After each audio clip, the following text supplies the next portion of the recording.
you want to be different from 99% of the people, you don't need to hustle harder. You just need to not waste your dopamine like everyone else. We can finally stop blaming ourselves. It's about to be okay with discomfort, silence, slowness, not chasing stimulation. I intentionally choose discomfort, even when I don't want to.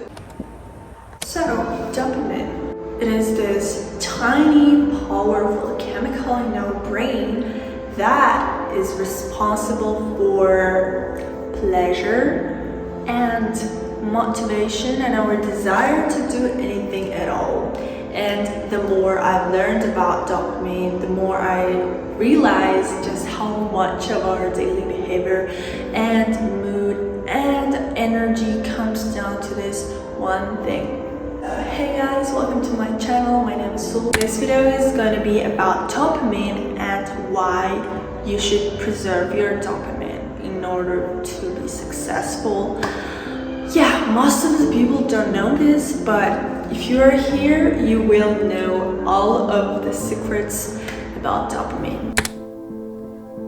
So, whenever we consume content, scrolling, watching videos, or doing anything that brings us fast pleasure, we burn through our dopamine reserves. Which means after regular tasks like studying, working, etc. feels extremely hard. You're not just being lazy, your brain is chemically depleted. On the contrary, when you have enough dopamine, you're ready to take on the world. You feel like studying new, stuff, finishing projects, posting, exploring, building. But when your dopamine is low, when you have drained your reserves, even basic things feel impossible to do. You don't want to do anything. There's this experiment I read about with rats. Scientists would stimulate dopamine centers in their brain, and rats would actively run toward food, chase things, explore. But when their dopamine levels dropped, they wouldn't run, they wouldn't eat. You know what? Because they just stopped trying. They had no motivation to eat, even when the food was placed right in front of them. So that's why most of them died from starvation. Yeah. The same thing happens with us. Like, literally, think about it. When your dopamine is low, you don't want to do anything. Literally, you don't want to do anything because you've drained your dopamine reserves. What I wanted to say that when dopamine is gone, motivation dies with it. And it's not just about laziness, it's about biology.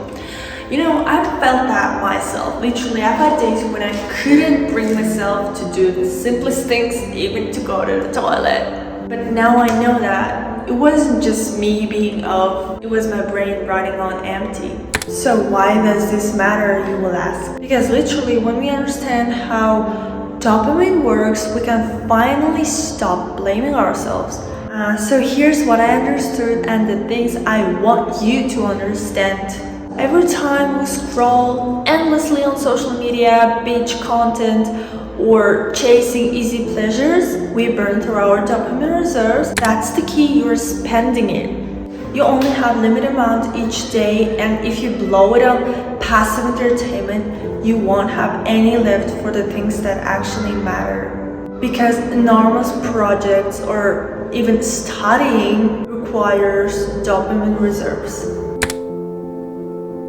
There's this thing I personally consider really fascinating. Our brain processes pleasure and pain in the same area, which means they're like a scale. The more you experience pleasure at once, the more your brain tries to balance it out with pain.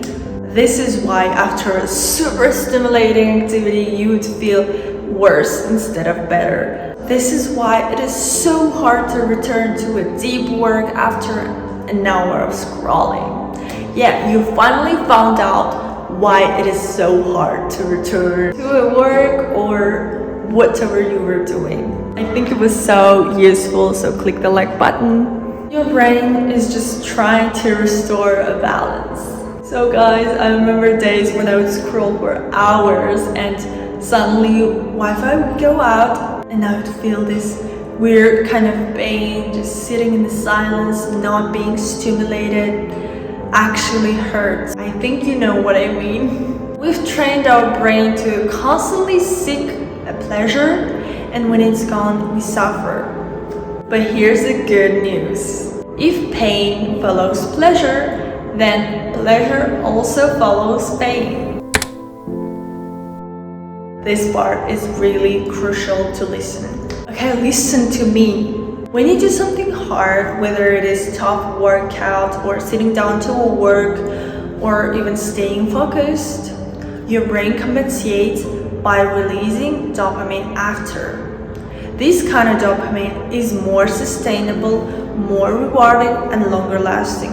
And now I want to talk about two types of dopamine spikes, which is really crucial to know nowadays. So the first one is immediate spikes, like from social media, sugar or drugs, cigarettes.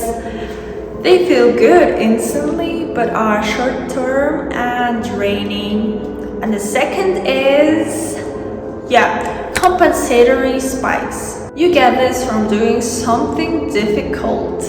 It is deeper, longer lasting, and actually builds motivation instead of killing it. I intentionally choose discomfort, even when I don't want to, because I know what is coming on the other side. You know what else changed? I started to protect my dopamine, like really protecting it. Now I don't really let myself scroll for hours anymore.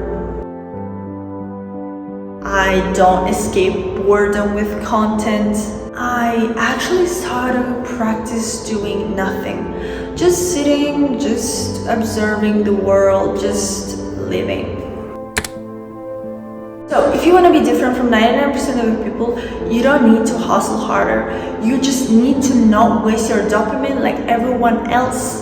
It's not about working hard, it's not what I believe. It's about to be okay with discomfort, silence, slowness, and not chasing stimulation. When you stop numbing yourself, your brain slowly starts to reset. So that's when clarity, motivation come back on their own. And maybe this is what success really is: learning to delay pleasure, trust the process, trust your brain, it knows what it's doing.